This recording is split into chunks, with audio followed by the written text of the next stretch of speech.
Algunas escenas de este programa han sido recreadas. La larga red de interestatales de la nación proporcionó el terreno de caza perfecto para un depredador depravado. Se aprovechó de las mujeres que deambulaban por las carreteras. Las mantuvo cautivas, luego las torturó y violó. ¡Por favor! ¡Por favor! Cuando eso no satisfizo sus antojos retorcidos, comenzó a matar. La evidencia se acumula, no tienen sospechosos evidentes. El centro de comercio es bombardeado. Ted Kaczynski es arrestado. Fugitivo a un prófugo.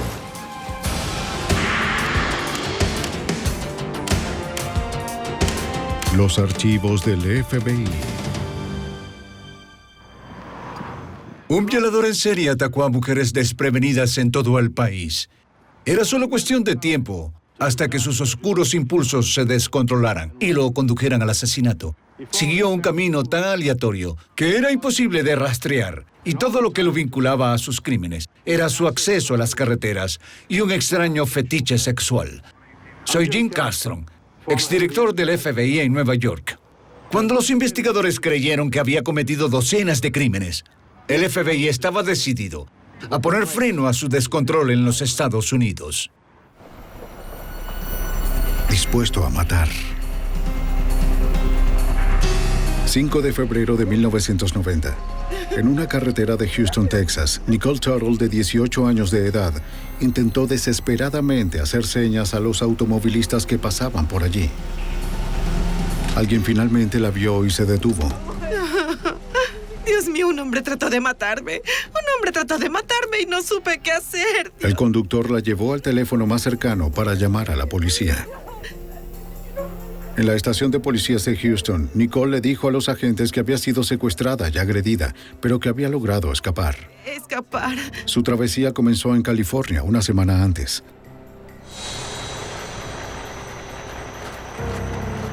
El 29 de enero pidió un aventón de un camionero en una parada de descanso.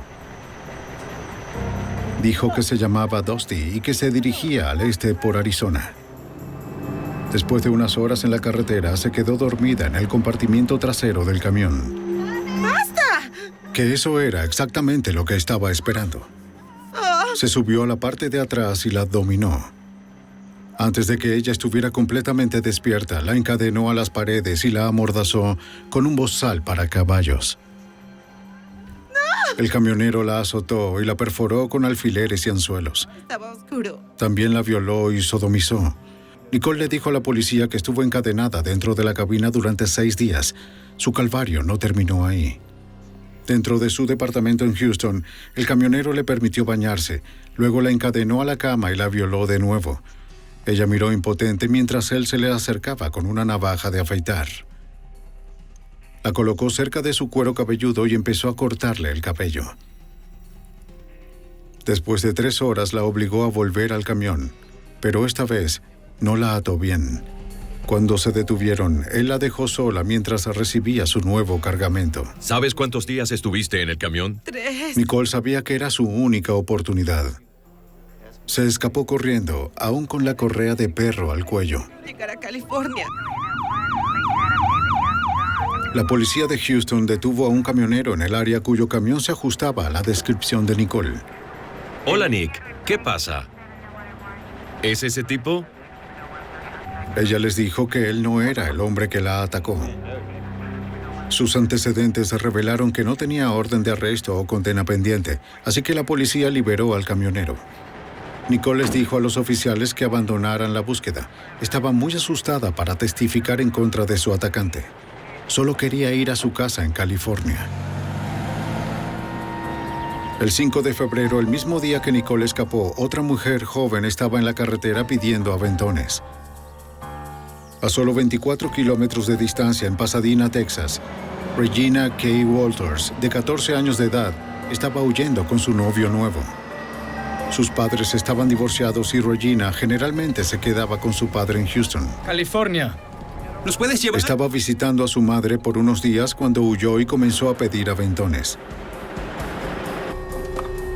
Ya sea que estuviese siguiendo el ejemplo de su nuevo novio o simplemente probando su independencia, el camionero pronto se fijó en la hermosa niña.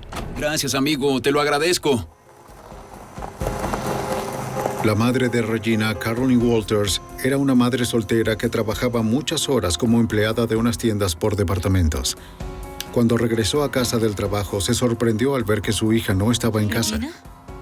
Su hija no respondió. ¡Regina! Caroline no encontró ninguna nota y no vio ninguna otra señal de que su hija hubiera regresado a la casa.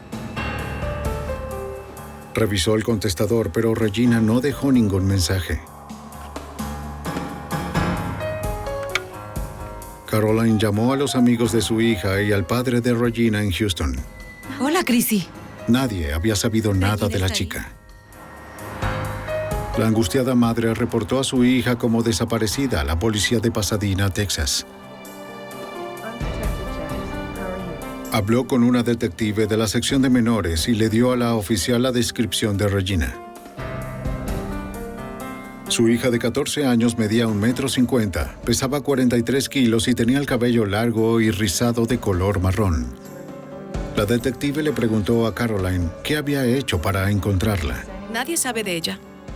Caroline había publicado volantes de personas desaparecidas, pero nadie había respondido todavía. Sí. La madre preocupada no había sabido nada de su hija desde que discutieron 2 noches antes. Iré a casa de Susan. A las 9:30 de esa noche, Regina le dijo a su madre que iba a visitar a una amiga. Ya creo que deberías quedarte en casa esta noche. ¿Por qué? Cuando Caroline se opuso, la chica insistió en que volvería enseguida. Lo siento, mamá, yo iré. Regina. ¿Qué? En contra de su buen juicio, Caroline cedió, confiando en que Regina llamaría si se quedaba fuera más tarde. Aunque la joven adolescente tenía un historial de huida, siempre regresaba. ¿Sobre su desaparición o dónde está ahora mismo? Su madre creía que esta vez era diferente. La detective del Departamento de Policía de Pasadena, Texas, Susan Jackson, de la División de Menores, fue asignada al caso. Ella entendía la preocupación de Caroline. Varios días pasaron. Por lo general, Regina llamaba a su mamá cuando salía de la casa y le decía que estaba bien, que acababa de salir y que volvería cuando estuviera lista. Ella no había hecho eso. Puede ponerlas aquí. Caroline publicó más volantes en la tienda cerca de su casa. Ella tenía la esperanza de que su hija estuviera a salvo. Tal vez solo se estaba quedando con una amiga. Junto con la foto y la descripción de Regina, Caroline ofreció una recompensa por la información sobre el paradero de su hija.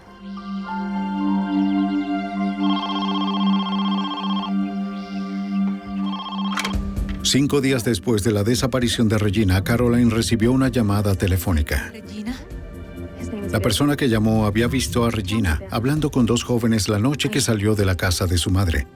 La persona solo conocía a los hombres como Billy y Ricky, pero ella recordó que Billy tenía una novia con el peculiar nombre de Urana. Caroline inmediatamente llamó a la policía. Al día siguiente, una segunda llamada le dio a Caroline la dirección de un departamento donde habían visto a Regina en una fiesta 2 días antes.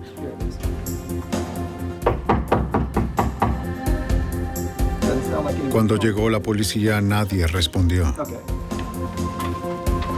El gerente les dijo que el departamento fue alquilado a un hombre llamado Billy Wayne Gibbs.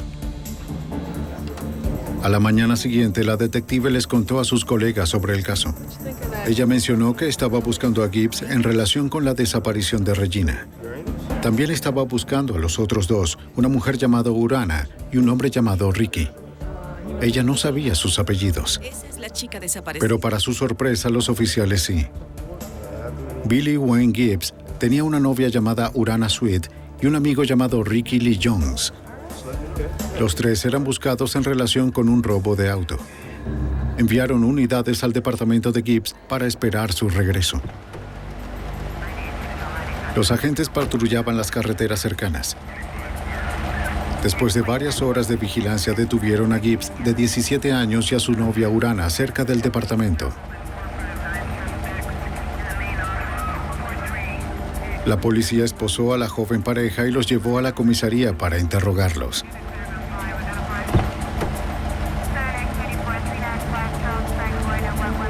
El tercer sospechoso, Ricky Lee Jones, seguía en libertad.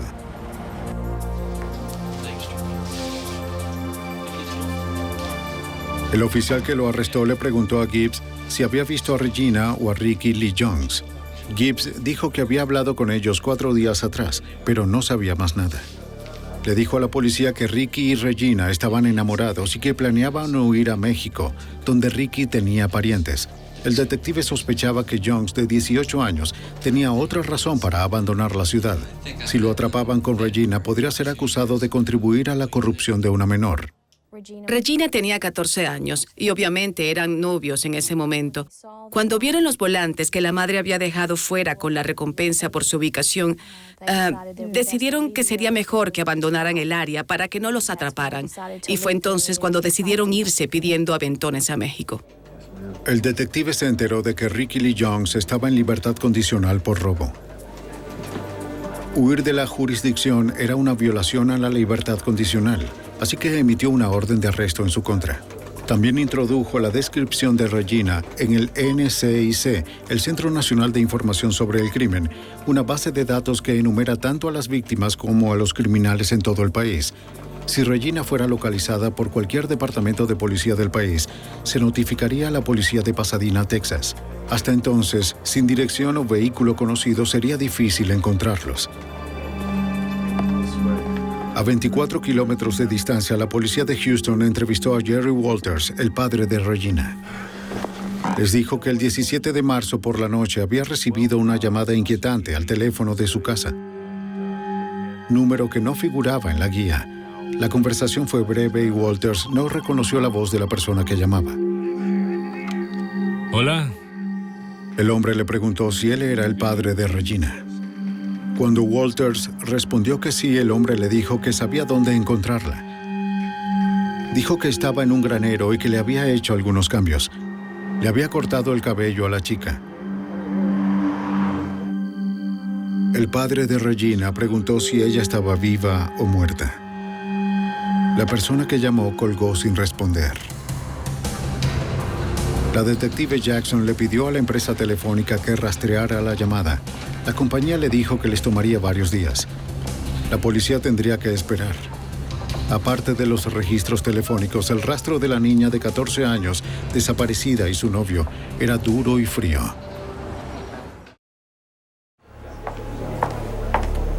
En marzo de 1990, la detective Susan Jackson, de la policía de Pasadena, Texas, continuó la búsqueda de Regina K. Walters, de 14 años. La niña estaba desaparecida desde febrero, cuando salió de la casa de una amiga con su novio de 18 años, Ricky Lee Jones. La única pista de la detective era una llamada anónima hecha al padre de Regina el 17 de marzo. La llamada aún no había sido rastreada. La misma noche que el padre de Regina recibió la llamada en Houston, la madre en Pasadena, Texas, también recibió una llamada. ¿Hola? Ella grabó la conversación como la policía le había aconsejado. Sí. Un hombre desconocido le dijo a Caroline que se reuniera con él a las 6:30 de la mañana siguiente en la tienda local. Tenía algo que decirle sobre Regina y quería decirlo en persona. Sin dar su nombre ni descripción, colgó. Caroline llamó a la detective Jackson, quien le dijo que era arriesgado encontrarse con él. Cuando Caroline insistió, Jackson dijo que la policía iría con ella para protegerla. Desde lejos, los agentes vigilaban a Caroline, mientras esperaba en la tienda de comestibles a la persona desconocida. No tenía forma de saber si el hombre sabía quién era ella, ni de cómo identificarlo. Su única esperanza era que él se acercara a ella. Estudió a todos los que entraban y salían y a todos los que usaban el teléfono. ¿Está hablando con él? No sé. Caroline esperó más de 2 horas. El desconocido nunca llegó. 2 días después, la policía de Pasadena, Texas, recibió los registros telefónicos de ambas llamadas a los padres de Regina. Se enteraron de que la llamada al padre de Regina en Houston la hicieron desde una gasolinera en Ennis, Texas, a 320 kilómetros al noroeste de donde fue vista por última vez. La llamada a la casa de su madre en Pasadena se hizo desde un teléfono público a pocas cuadras de distancia. En ese momento en particular, era obvio que estábamos muy preocupados por el paradero de Regina. Con las llamadas telefónicas y la información que recibimos, estábamos bastante seguros de que esto no saldría nada bien. 2 semanas después, Caroline le dijo a la detective Jackson que el hombre que la había llamado antes quería organizar otro encuentro en la misma tienda. La policía rastreó la llamada hasta un teléfono público cercano. La persona que llamó había huido. El 23 de abril, la policía encontró un esqueleto parcial de una mujer pequeña cerca de la orilla de un río en Pasadena, Texas. Determinaron que la edad y el peso de la niña eran similares a los de Regina. La detective Susan Jackson llevó los registros dentales de Regina al forense. Fui a la oficina del forense con la información. Hicimos una comparación en algunas radiografías dentales y encontramos que esta persona en particular no era Regina. Pasaron meses sin pistas. Los padres de Regina temían lo peor. El 12 de octubre, 2 niños estaban jugando cerca de un camino de tierra en Manville, Texas, a 42 kilómetros al sur de Houston. Cerca de la carretera se encontraron con un montón de leña. ¡Vaya! Encontraron algo que jamás olvidarían. Restos humanos. Corrieron a casa para decirle a sus padres que llamaran a la policía. Los oficiales llegaron y aseguraron el área. No pudieron identificar el cuerpo en el lugar. Estaba demasiado descompuesto y no había ninguna billetera o identificación cerca. Todo lo que la policía podía presumir era que la víctima era un niño o un adulto joven. Esperaban que una autopsia les dijera más. La detective de Pasadena, Texas, viajó a la oficina del médico forense del condado de Harris, trayendo los registros dentales de Regina. La forense comparó esos registros con las radiografías del cadáver. No coinciden. Pero no coincidían. Fue un poco decepcionante, aunque nos sentimos muy aliviados de que no fuera Regina. Sus padres, en este punto en particular, estaban preocupados de que íbamos a recuperar un cuerpo y no íbamos a localizar a Regina con vida, y estaban listos para algún tipo de cierre en este punto. Mientras la búsqueda continuaba en Texas, hasta el otoño de 1990, un granjero se preparó para quemar su viejo granero en el condado de Bond, Illinois. No había entrado en años. El granjero subió al pajar para hacer una última revisión del lugar. Miró por el lugar abandonado, pero solo encontró objetos que hacía tiempo que habían sido desechados. Nada parecía especialmente inusual o fuera de orden. Entonces, algo le llamó la atención. Miró más de cerca el heno esparcido y vio un esqueleto que parecía ser humano. El granjero llamó inmediatamente a la policía.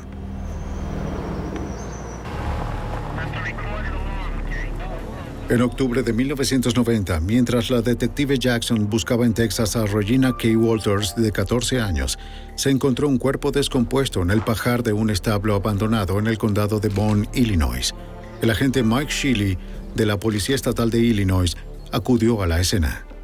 Recibí una llamada de la oficina local del alguacil del condado de Bond, Illinois, y me informaron que habían encontrado un cuerpo en un lugar rural cerca de la Interestatal 70, que es una de las principales que viajan a través del condado. Los técnicos de la escena del crimen llevaron a cabo una búsqueda minuciosa en el granero. No se encontró ropa en o cerca del cuerpo. No había billetera y ninguna identificación. Encontraron un solo hilo blanco cerca de los huesos que parecía demasiado nuevo para haber estado en el viejo granero por mucho tiempo. La policía fotografió los restos desde varios ángulos. Encontraron alambre que coincide con el que estaba alrededor del cuello del cadáver. Quedaba algo de cabello en la cabeza. Debido a que el cráneo era tan pequeño, la policía creía que la víctima era probablemente un niño. La gente de la cercana Greenville no había visto un asesinato en 10 años. El anonimato de este crimen era especialmente preocupante. La policía no tenía forma de saber si la víctima era de la zona o si fue arrojada allí por alguien que pasaba por la cercana Interestatal 70. Al principio ni siquiera estaban seguros de la edad o sexo del cadáver. El antropólogo forense Mark Johnsey fue llamado para realizar un examen. Hizo varios descubrimientos que ayudaron al agente estatal de Illinois, Mike Shelley, a identificar a la víctima. Mark pudo determinar que se trataba de una joven de entre 14 y 16 años. Su peso aproximado era de 40 a 45 kilogramos. Había indicios de que le habían cortado el cabello. Los extremos distales habían empezado a crecer de nuevo, pero los forenses no habían dicho que era reciente. Se determinó que la causa de la muerte fue estrangulamiento. El asesino casi había cortado la cabeza de la víctima retorciéndole el alambre alrededor del cuello 16 veces. Por las condiciones de las articulaciones y vértebras, Johnsey creía que la niña había sido asesinada casi un año antes. Un científico forense analizó la fibra blanca encontrada cerca del cuerpo. Tal vez daría una pista de lo que la joven o su asesino llevaban puesto. Determinó que la fibra era principalmente de algodón, pero no provenía de la ropa. Probablemente vino de una toalla. Buscando en la base de datos nacional de crimen, el agente estatal Mike Shelley registró a la desconocida de Illinois como una mujer blanca de 14 a 16 años de edad, probablemente asesinada en septiembre de 1989. Nos alarmamos al ver que había 950 coincidencias con el grupo de edad, la categoría y el calendario, lo que dificultó mucho la tarea de iniciar el proceso de identificación. Redujo el campo a alrededor de 100 al especificar la fecha de la muerte de la víctima, más cerca de la primavera de 1990. El investigador entonces envió mensajes a las agencias de policías que trabajaban en esos casos. La detective que investiga la desaparición de Regina Walters en Pasadena recibió el mensaje el 16 de octubre. Ella creía que la descripción del cuerpo encajaba con la de Regina y llamó a la oficina del alguacil del condado de Bond en Illinois. La recepcionista le dijo que había recibido tantas respuestas que el alguacil tendría que llamarla. Antes de colgar, la detective recordó la misteriosa llamada telefónica que había recibido el padre de Regina. La persona que llamó dijo que la chica estaba en un granero. Cuando le pregunté si el cuerpo había sido encontrado en un granero, me transfirió inmediatamente al alguacil y comencé a hablar con él. E inmediatamente se descubrió que posiblemente era Regina. Así que comenzamos a trabajar y empezamos a enviarnos mensajes. La detective hizo otra pregunta basada en la llamada telefónica del 17 de marzo al padre de Regina. ¿La chica del granero tenía el pelo rapado?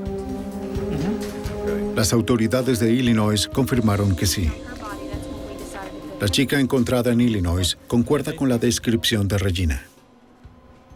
Enviamos una copia de los registros dentales a Greenville, Illinois, a la oficina del alguacil, y esos registros dentales fueron comparados con el cuerpo que fue descubierto allí y se confirmó que era el cadáver de Regina.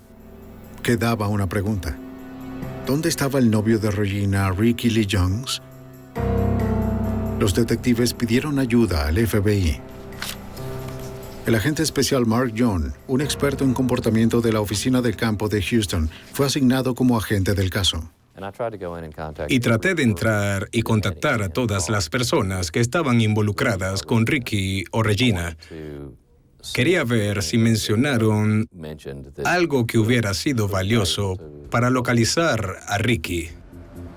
En su antigua escuela secundaria, los detectives de Pasadena también continuaron investigando a Ricky Lee Jones. Sí, tengo la información por aquí. La consejera dijo que Jones no se había matriculado en el último año. ¿Sabe cuándo fue la última vez que estuvo en la escuela? ¿Tiene alguna información? Tenía poca información sobre él, aunque sí proporcionó su última dirección conocida. Era el hogar de la familia de Jones. Su hermana Tammy era la única que estaba allí. Dijo que nadie en la familia había visto a Ricky durante más de un año. ¿Un año? ¿No lo has visto en un año? Lo habían descartado como un niño malo, creyendo que terminaría en prisión. Sí. La detective preguntó si tenían parientes en México. Tammy dijo que su madre tenía unos parientes en Matamoros, justo al sur de la frontera con Texas. Jackson le mostró una foto de Regina, pero Tammy no la reconoció. Ricky estaba en la lista de los más buscados porque había violado la libertad condicional. Así que sentimos que quizás tenía miedo de volver a casa si sabía algo sobre la desaparición y muerte de Regina. Temíamos que no quisiera llamarnos y decirnos lo que pasó, o que pudiera estar involucrado él mismo. Mientras el agente especial Mark John estudiaba los detalles del caso, desarrolló un perfil del asesino de Regina. El agente determinó que Ricky Lee Jones, de 18 años, probablemente no cometió el crimen. Si Ricky Lee Jones hubiera asesinado a Regina, lo habría hecho en un ataque de ira. Eso se habría reflejado en la escena del crimen y eso no se vio. Era una escena del crimen muy controlada e intencional. Da la impresión de que se trata de una persona mayor, un hombre blanco, un viajero, un camionero, un vendedor ambulante, alguien que tenía una razón para estar por todo el país. Que el granero estuviera cerca de una interestatal apoyaba la teoría del agente John. La escena del crimen le dijo a la gente más sobre el asesino sádico. Le había quitado la ropa a Regina, la había matado lentamente por estrangulamiento y, lo más significativo, le había cortado el cabello. Quien quiera que haya cometido el crimen estaba haciendo cosas más allá de lo necesario para perpetrarlo. Tal vez un depredador sexual o sádico, una persona que también cometió otros crímenes.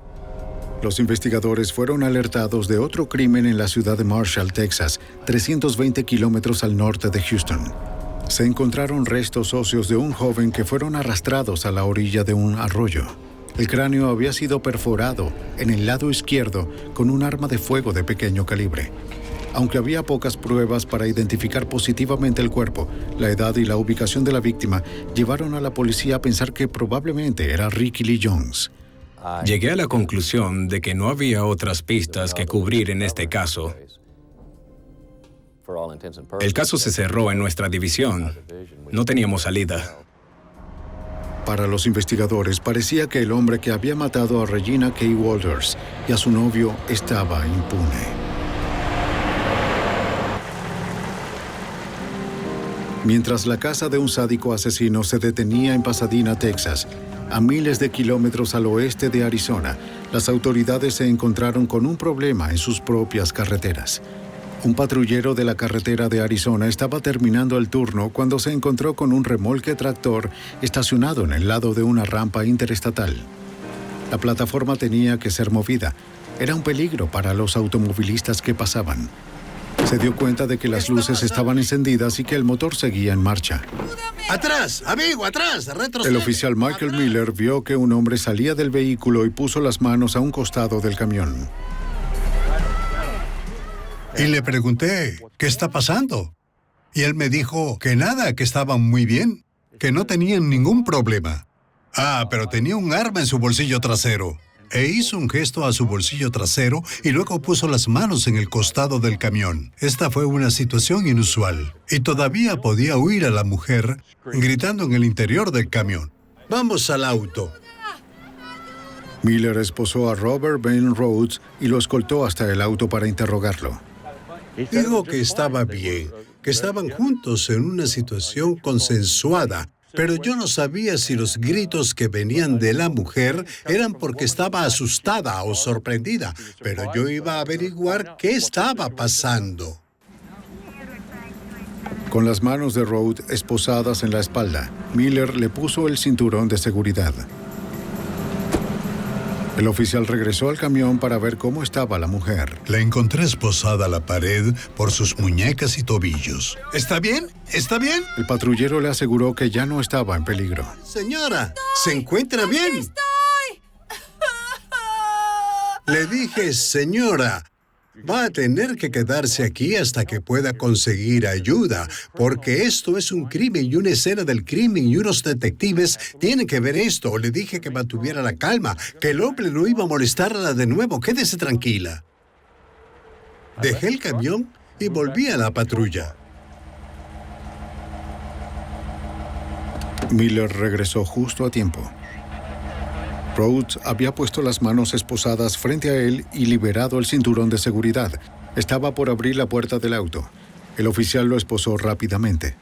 No hay una parada de rutina en la carretera que no importa lo que te encuentres ahí fuera. Nunca sabes con quién estás lidiando y me dio escalofríos saber que este hombre, por muy cruel que fuera, pudo haberme matado y a la chica al mismo tiempo y seguir su camino. La policía de la ciudad de Casa Grande llegó a la escena. Liberaron a la mujer y la llevaron a ella y a Rhodes a la estación de policía para interrogarlos más a fondo. Dentro del camión encontraron una horrible variedad de herramientas de tortura, cadenas que se unían a anillos soldados a la parte trasera del compartimiento para dormir, anzuelos, toallas ensangrentadas, un bozal para caballos y un maletín lleno de implementos sexuales. También encontraron una cámara en el maletín, junto con varios cabellos que no pertenecían a la mujer encontrada en el camión. El detective de la policía de Casa Grande, Rick Banhart, dirigió la investigación. Robert Rose tenía lo que se llama un kit de violación en su camión. Tenía toda una parafernalia. Varas largas con accesorios donde dibujaba y descuartizaba a sus víctimas. Tenía látigos y con esa información supe que Robert Rhodes era un depredador. Al norte de Phoenix. La mujer que estaba encadenada en el camión de Rhodes era Kathleen Vine, de 27 años. Le dijo a los detectives que la habían recogido una hora antes en la parada de camiones de Rip Griffin, al norte de Phoenix. Trataba de violarme. ¡Ayuda! Cuando se quedó dormida en el compartimento para dormir, el camionero volvió a subir, la atacó y la encadenó a las paredes. El hombre le dijo que su nombre era Látigos y Cadenas y que había estado haciendo eso por 15 años. La policía fotografió sus heridas, las quemaduras de las muñecas por las esposas y los moretones por los golpes. Intentó luchar contra su atacante, pero sus manos estaban encadenadas. Todo lo que pudo hacer para defenderse fue morderlo. Ella logró lesionar su hombro izquierdo lo suficiente como para distraerlo de que la violara. Kathleen accedió a presentar cargos por asalto y secuestro, pero el detective Banhart creyó que podría ser problemática para la fiscalía. Mi entrevista con Kathleen fue un poco extraña. Hablaba de esta realidad, de este terrible asalto que sufrió, y luego, de vez en cuando, volvía a una historia sobre su viaje para ir a ver al presidente. Me dijo que quería darle un microchip al presidente y me habló de la prisión subterránea, de la que nadie escapa. Y todo ese tiempo estaba triste porque necesitaba que Kathleen contara una historia coherente sobre el terrible episodio del que fue objeto. El detective le pidió a Robert Bean Rhodes su versión de los hechos. Rhodes dijo que Kathleen estaba loca y la describió como una mujer del camino, un término de un camionero para una mujer que cambia sexo por paseos. Afirmó que ella se lo pidió y que le gustaba duro, aunque en realidad nunca tuvieron relaciones sexuales. Se negó a dar detalles sobre lo que había ocurrido en el compartimento dormitorio del camión. Habló sobre el tema sin admitir ningún crimen. ¿Puede quitarse la ropa, por favor? La policía fotografió la herida de Rhodes. Parecía una mordedura en su hombro izquierdo, justo cuando Kathleen se había dado cuenta. Rhodes afirmó que sufrió la lesión mientras cargaba su camión, pero el detective Banhart creyó la historia de Kathleen. Dijo que trató de morderle la garganta, pero él se movió y lo mordió en el hombro izquierdo. Y tenemos la foto de la marca de la mordida y su historia. Corroboró completamente lo que pasó en la cabina dormitorio. Los fiscales locales arrestaron a Robert Ben Rhodes y lo detuvieron por agresión, ataque sexual y secuestro. Pero la única testigo, Kathleen Vine, sufría de delirios paranoicos. Para mantenerlo tras las rejas, necesitaban testigos adicionales. La afirmación de Kathleen de que Rhodes había estado secuestrando mujeres durante más de 15 años persiguió al detective Banhart. Ingresó el nombre de Rhodes en el NCIC en caso de que otras agencias hubieran reportado crímenes similares. Mientras el detective seguía el caso, apareció en los titulares de todo el suroeste. Un oficial de la policía de Houston estaba entre los que leyeron sobre ello. El camionero detenido en Arizona sonaba como el mismo hombre que fue detenido en las afueras de Houston a principios de año.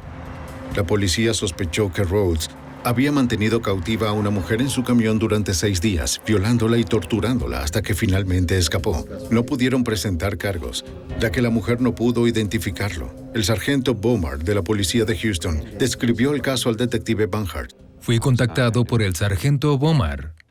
Él tenía el caso de la joven que escapó. Estaba seguro de que Robert Rhodes era al menos un violador en serie. Sospechaba que podría ser un asesino también. Como Rhodes había cruzado las fronteras estatales desde su último crimen, el detective Banhart se puso en contacto con el FBI para pedir ayuda. Esperaba que con el apoyo del FBI pudiera reunir suficientes pruebas de los delitos sexuales en serie del camionero para construir un caso que se mantuviera. El agente especial Bob Lee, de la oficina del FBI en Houston, sabía que el lugar para empezar estaba en el apartamento de Rhodes en Houston. Habló con la casera de Rhodes. Ella había revisado el departamento después del arresto del camionero y se horrorizó al encontrar herramientas de tortura ensangrentadas. Basándose en su declaración, el agente Lee consiguió una orden para registrar el lugar. Sabemos que los violadores en serie a menudo guardan recuerdos de sus víctimas, ya sea una pieza de ropa o una joya o lo que sea. Cuando entramos parafernalia de tortura. Encontramos cadenas, esposas, un estante al que alguien podría estar atado y muchas joyas de mujer.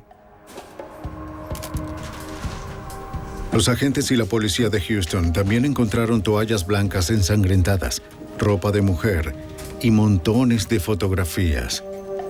Las instantáneas mostraban a algunas mujeres con el cabello rapado, con varios grados de desnudez, atadas y con moretones. Se parece a ella. Los investigadores creían que Rhodes tomó las fotos como recuerdo de sus crímenes para revivir el terror de sus víctimas. Aunque los agentes tenían ahora pruebas de que él era probablemente un violador en serie, no pudieron identificar a ninguna de las víctimas a partir de las fotos. Sin testigos adicionales, el caso en Arizona aún era débil. La única testigo de la fiscalía, Kathleen Vine, era cuestionable. Un juicio sería una disputa de él dijo, ella dijo, y una mujer perturbada podría no convencer al jurado. Para diciembre de 1990, lo mejor que podían hacer los fiscales de Arizona era ofrecer a Rhodes un trato de 6 años, incluyendo el tiempo cumplido y la opción de reinserción laboral, si se declaraba culpable de los cargos contra Vine. Su abogado aceptó. En un año, Rhodes podría gozar de libertad condicional, acechando a una nueva presa. En octubre de 1991, un año después de que Regina K. Walters, de 14 años, fuera encontrada muerta en Illinois, su caso seguía sin resolverse.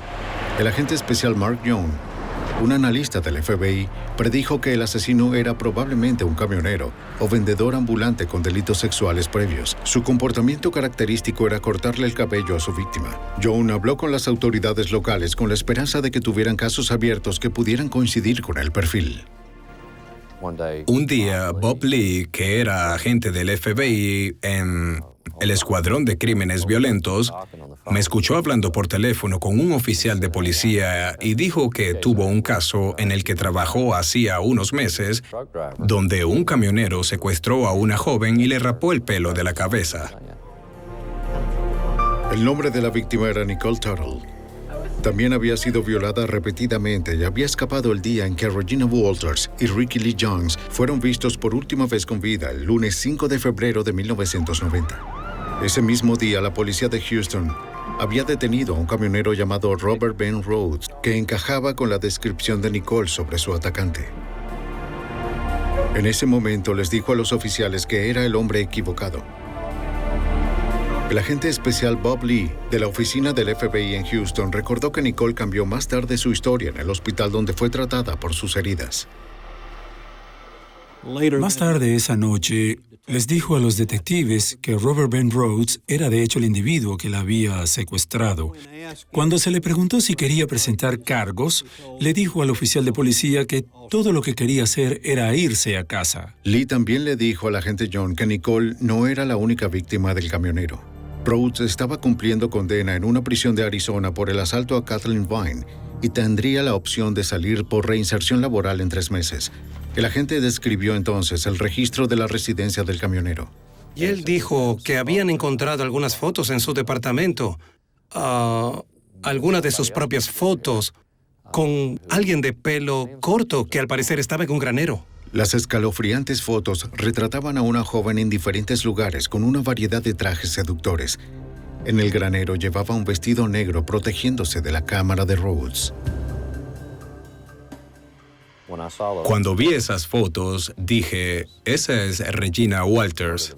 Para poder verificar eso, fui con la familia y obtuve varias de sus fotos y había rasgos faciales y marcas exactamente como las fotos que Rhodes tomó. El FBI comenzó a construir un caso de secuestro y asesinato contra Robert Ben Rhodes. Revisaron las pruebas en el departamento de Rhodes y encontraron más fotos de Regina. También encontraron varios artículos de ropa femenina, incluyendo un vestido negro, que los examinadores del laboratorio confirmaron que era el vestido que Regina llevaba en las fotos. El agente estatal de Illinois, Max Sheely, fue notificado. Envió las pruebas encontradas en el granero de Greenfield al laboratorio del FBI en Houston.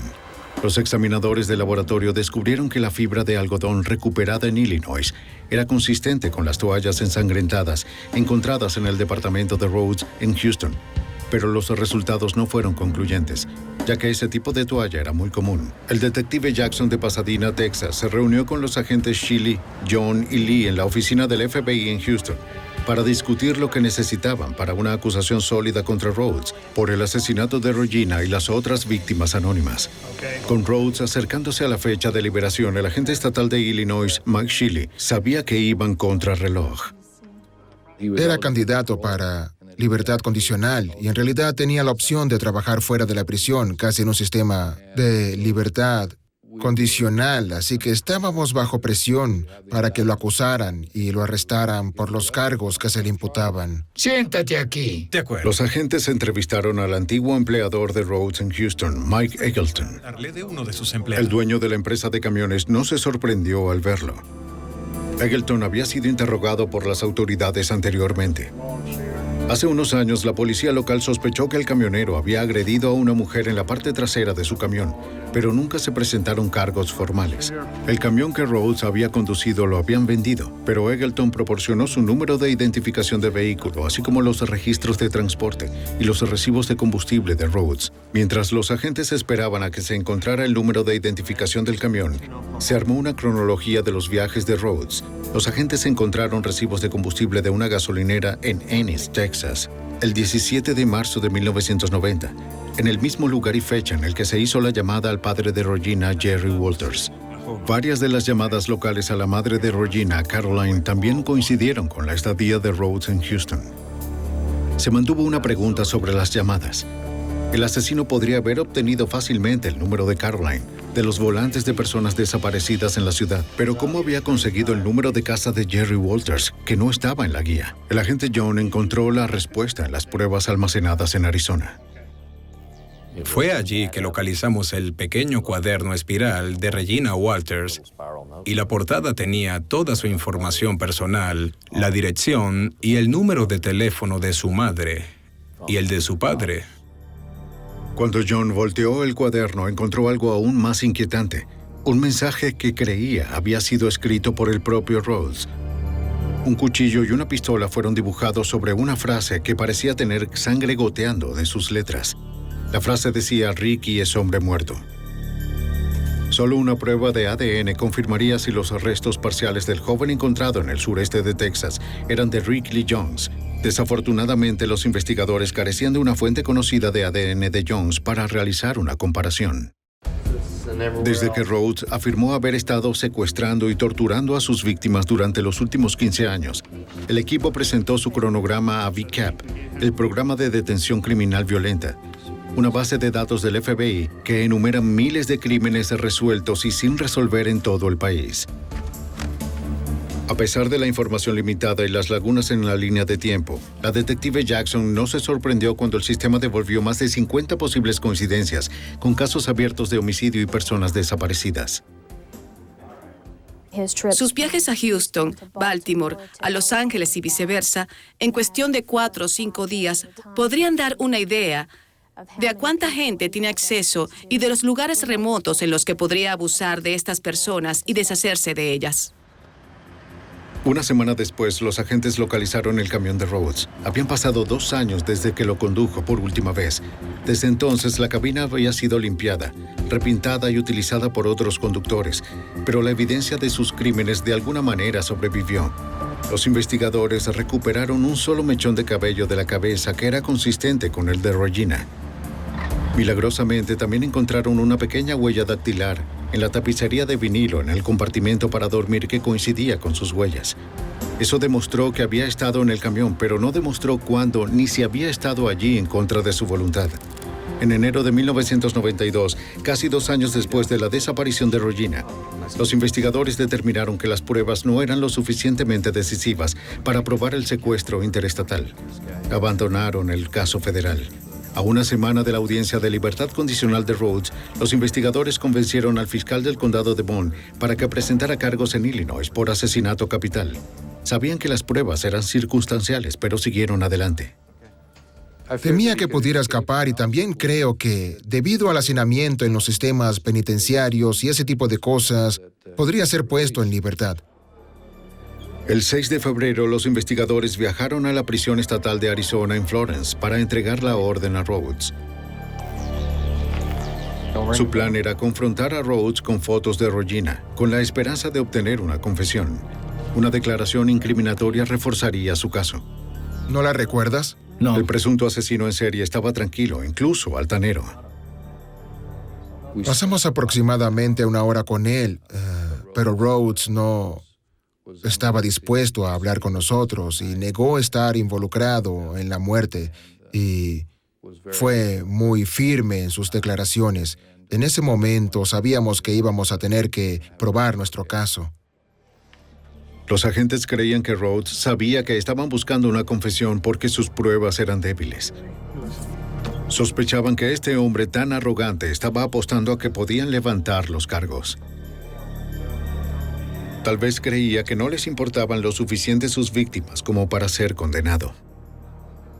Muchos agresores en serie, ya sean asesinos u otros depredadores sexuales, elegirán víctimas que consideran personas olvidadas porque confían en el elemento de que las fuerzas de seguridad y la sociedad no se preocupan realmente por los viajeros, ni por las personas menos adineradas, ni por las personas menos establecidas. Se aprovechó de este tipo de personas con la esperanza de no llamar la atención, pero sí pasó. A casi 2 años de la muerte de Regina K. Walters y del secuestro y asalto sexual de al menos otras 2 mujeres, Robert Ben Rhodes fue extraditado de Arizona para ser juzgado en Illinois. Él y su abogado lograron retrasar la fecha del juicio por 6 meses. El 11 de septiembre, el camionero demasiado confiado perdió la calma. En un tribunal del condado de Bond, Illinois, su abogado se comprometió con el cargo de asesinato capital que conllevaba una posible sentencia de muerte. Aceptó una oferta de asesinato en primer grado con pena de muerte. Rhodes fue sentenciado a cadena perpetua sin posibilidad de libertad condicional. Incluso cuando cumple su condena en una prisión de máxima seguridad en Chester, Illinois, los investigadores no han abandonado el caso. Siguen reuniendo pruebas comprometidas a probar que Regina K. Walters no fue la única víctima de asesinato de Rhodes. Hay otra foto de una mujer aún no identificada que se subió a su camión. Estamos un poco preocupados de que esa pueda ser otra víctima. Cualquiera que entre a la zona de confort del camión de un asesino en serie puede ser otra víctima. Los investigadores continúan trabajando en la identificación de las mujeres desconocidas del pasado de Rhodes, con la esperanza de llevar un pequeño consuelo de cierre a sus familias en duelo.